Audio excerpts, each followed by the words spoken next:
Lens. ठीक है, इससे पहले आप लोगों ने दर्पण, अवतल दर्पण और उत्तल दर्पण पढ़ लिए हैं। यदि किसी ने वीडियो नहीं देखी है तो चैनल पर जाकर के वीडियो को देख सकता है। ठीक है, तो दोस्तों आप लोगों ने लेंस अपनी ज़िंदगी में कई बार देखा होगा। चश्मे जो लोग चश्मे पहनते हैं उनमें लगा होता है, लेंस लगा होता है। ठीक है, तो लेंस के बारे में कुछ चीज़ें याद रखनी है। लेंस कैसा होता है? पारदर्शी होता है। लेंस कैसा होता है? पारदर्शी माध्यम होता है। ठीक है, पारदर्शी माध्यम होने का ये मतलब है कि इससे प्रकाश किरण आर पार जा सकती है। ठीक है, तो आइए जल्दी से लेंस की परिभाषा देखते हैं। लेंस की परिभाषा हो जाएगी,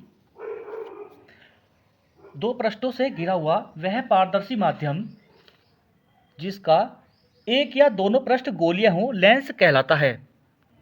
तो लेंस की परिभाषा हो जाएगी, दो पृष्ठों से घिरा हुआ पारदर्शी माध्यम जिसका एक या दोनों पृष्ठ गोलीय हों, लेंस कहलाता है।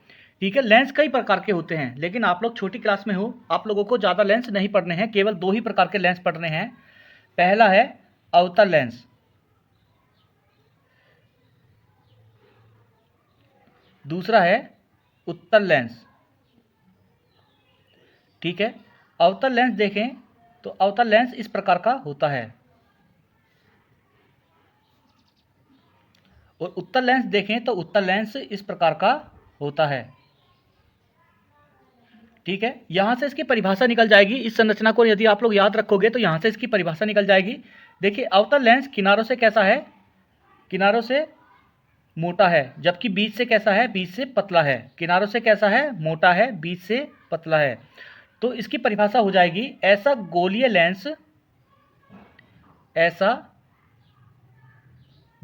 लेंस जो किनारों से मोटा तथा बीच से पतला होता है, अवतल लेंस कहलाता है। उत्तल लेंस की यदि बात करें तो आप लोग देख रहे हो कि उत्तल लेंस किनारों से कैसा है? पतला है, लेकिन बीच से कैसा है? मोटा है। तो यहां से इसकी परिभाषा निकल जाएगी, ऐसा गोलीय लेंस जो किनारों से पतला और बीच से मोटा होता है, उत्तल लेंस कहलाता है। देखिए दोस्तों, कभी कभी इनके उपनाम पूछ लिए जाते हैं। तो अवतल लेंस का उपनाम होता है अपसारी लेंस, और उत्तल लेंस का उपनाम होता है अभिसारी लेंस। तो ये चीज़ भी आप लोग याद रखोगे। कई बार अपन लोग उत्तल और अवतल पढ़ करके चले जाते हैं, जबकि इनके उपनाम से क्वेश्चन कई बार पूछ लिए जाते हैं।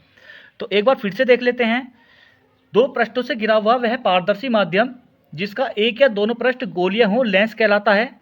लेंस दो प्रकार के होते हैं, अवतल लेंस और उत्तल लेंस। अवतल लेंस ऐसा गोलीय लेंस जो किनारों से मोटा तथा बीच से पतला होता है, इसका उपनाम अपसारी लेंस होता है, याद रखिएगा। उत्तल लेंस की यदि बात की जाए तो ये किनारों से पतला होता है, जबकि बीच से मोटा होता है। आप लोगों ने अवतल, उत्तल और लेंस आराम से पढ़ लिया है। आइए चलते हैं प्रतिबिंब निर्माण की तरफ।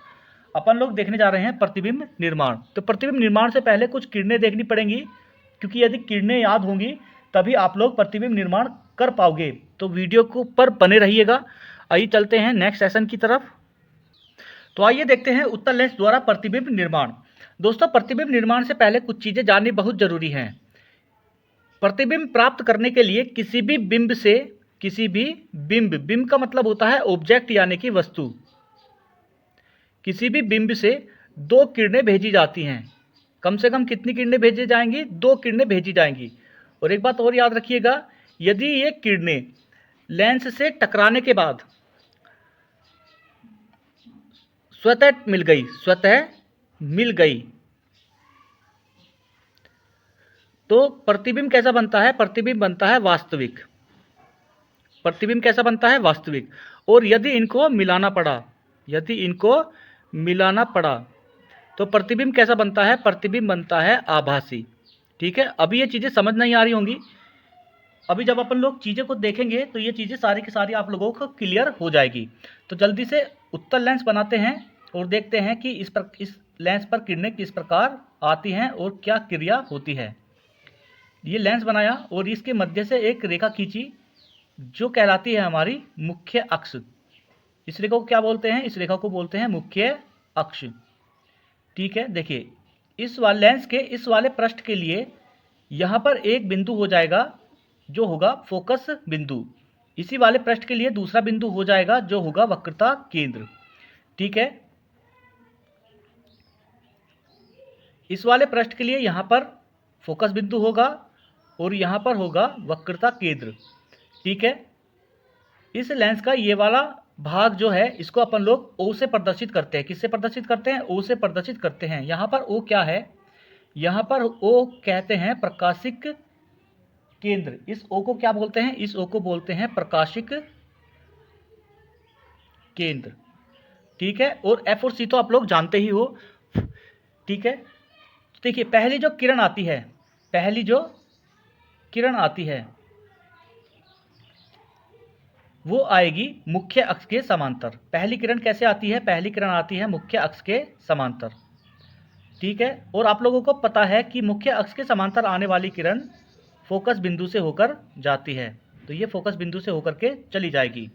ठीक है, ये किरणें पिछली वीडियो में मैंने बताई थी जब मैं पढ़ा रहा था अवतल दर्पण और उत्तल दर्पण पर प्रतिबिंब निर्माण। यदि आप लोगों ने वो वीडियो नहीं देखी है तो अभी के अभी चैनल पर जाकर के आप लोग वो वीडियो को अच्छे से देख सकते हो। अगर वो वीडियो आप लोगों ने देखी है तो आप लोगों को ये टॉपिक जो है बिल्कुल मक्खन हो जाएगा, बिल्कुल हलवा हो जाएगा। तो पहली किरण के बारे में लिखते हैं।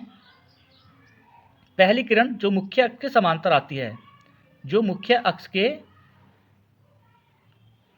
समांतर आती है, मुख्य अक्ष के समांतर आने वाली किरण, ये कहाँ से गुजरेगी? ये F से यानी कि फोकस से गुजरती है। ठीक है, मुख्य अक्ष के समांतर आने वाली किरण लेंस से टकराएगी और अपवर्तित होगी और कहाँ से गुजरेगी? फोकस से गुजरेगी। ये पहली किरण हो गई जो आप लोगों को अच्छे से याद रखनी है। आइए दूसरी वाली किरण की बात करते हैं। दूसरी जो किरण होती है, जल्दी से एक उत्तल लेंस बनाते हैं, मुख्य अक्ष खींचते हैं, ये वाला बिंदु F1, ये वाला बिंदु C1, ये भी C1 F1 हो जाएगा और ये C2 F2 हो जाएगा। ये वाला बिंदु F2 और ये वाला बिंदु C2 और ये वाला बिंदु O। ठीक है, तो देखिए दूसरी जो किरण आती है वो आती है प्रकाशिक केंद्र पर। तो प्रकाशिक केंद्र पर आने वाली किरण लेंस से टकराएगी और अपवर्तित होगी और सीधी निकल जाएगी। ठीक है, दूसरी वाली किरण कैसे आ रही है? दूसरी वाली किरण आ रही है प्रकाशिक बिंदु O पर। तो O पर आने वाली किरण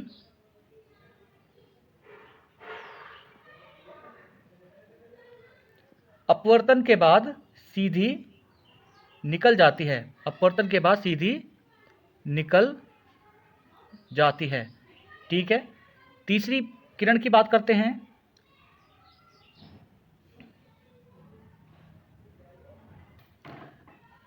तीसरी किरण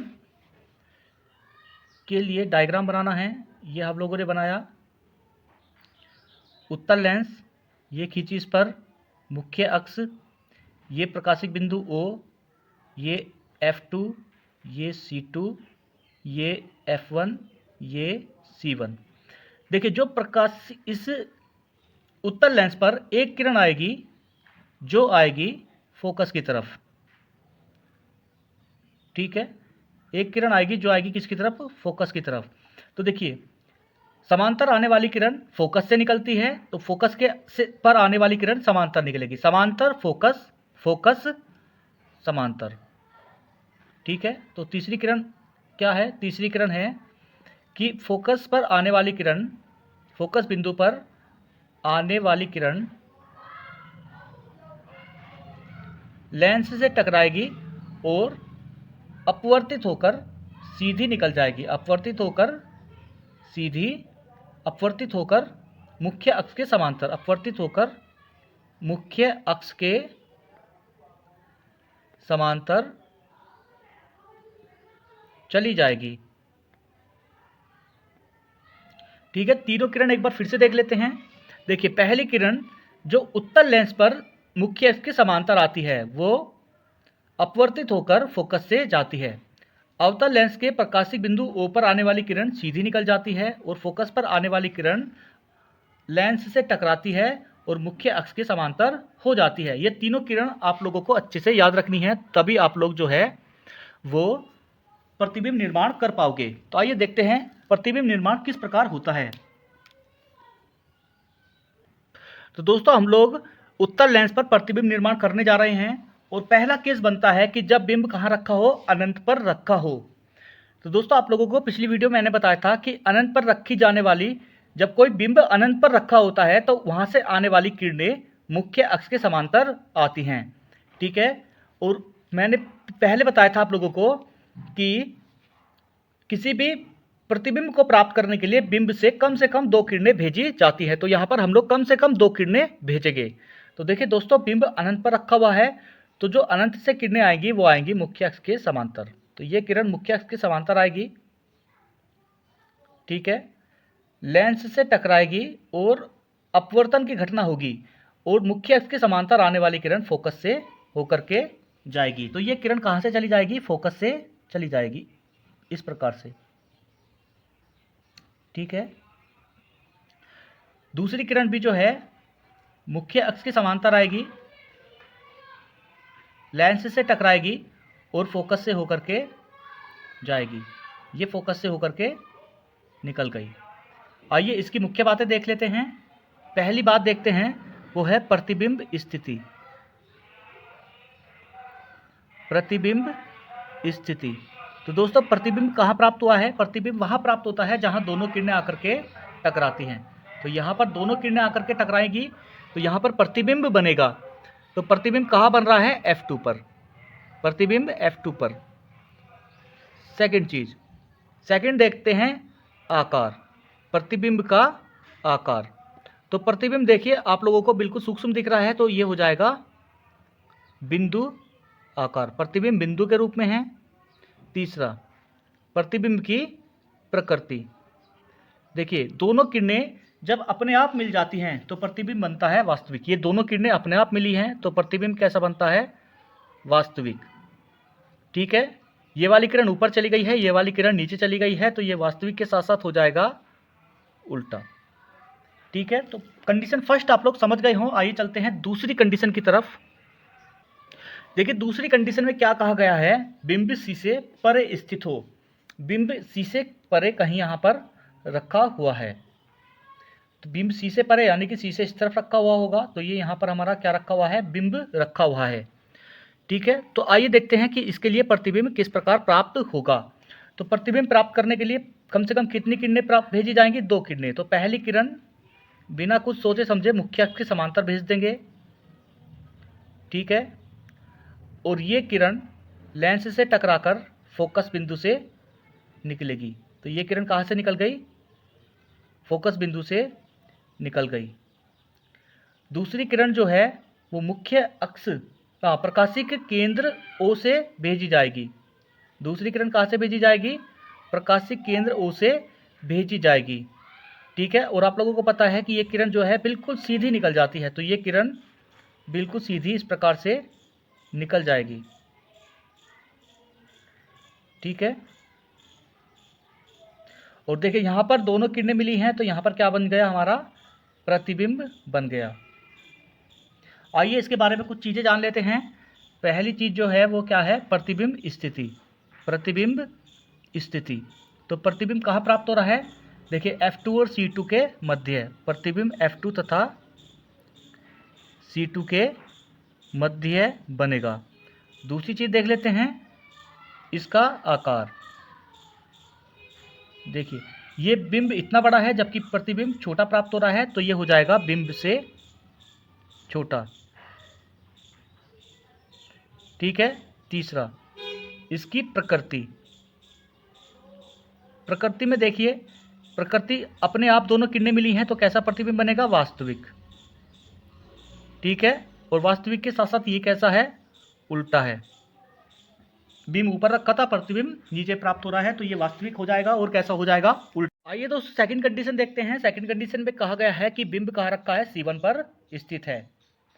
तो बिंब यहाँ पर कहीं पर रखा गया है। तो दोस्तों बिंब प्रतिबिंब प्राप्त करने के लिए दो किरणें भेजी जाती हैं। तो पहली किरण मुख्य अक्ष के समांतर भेजेंगे जो फोकस से होकर गुजरेगी। दूसरी किरण को प्रकाशिक बिंदु O से भेजेंगे जो सीधी निकल जाएगी। ठीक है, तो दोस्तों देखिए यहाँ पर प्रतिबिंब अपन को प्राप्त हो गया है। ठीक है, ये वाला पॉइंट क्या था, C2। आइए इसके बारे में मुख्य बातें जान लेते हैं। तो सबसे पहले प्रतिबिंब की स्थिति देखते हैं। तो प्रतिबिंब कहाँ प्राप्त हो रहा है, C2 पर।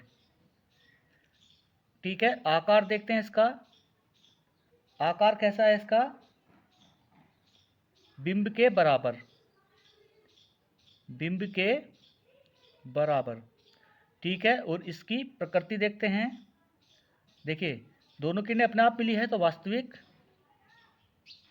और वास्तविक के साथ साथ कैसा बना है, उल्टा प्रतिबिंब बना है।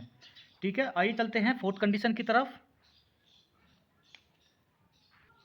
फोर्थ कंडीशन में कहा गया है कि बिंब कहाँ रखा है, C1 तथा F1 के मध्य रखा हुआ है। तो बिंब कहाँ रखा हुआ है, C1 और F1 के मध्य। देखिए C1 है, ये F1 है, इसके मध्य रखा हुआ है बिंब। तो दो किरणें भेजेंगे। पहली किरणें एज यूजुअल मुख्य अक्ष के समांतर जाएगी जो फोकस से होकर के गुजरेगी। ठीक है, तो ये फोकस से होकर के चली गई।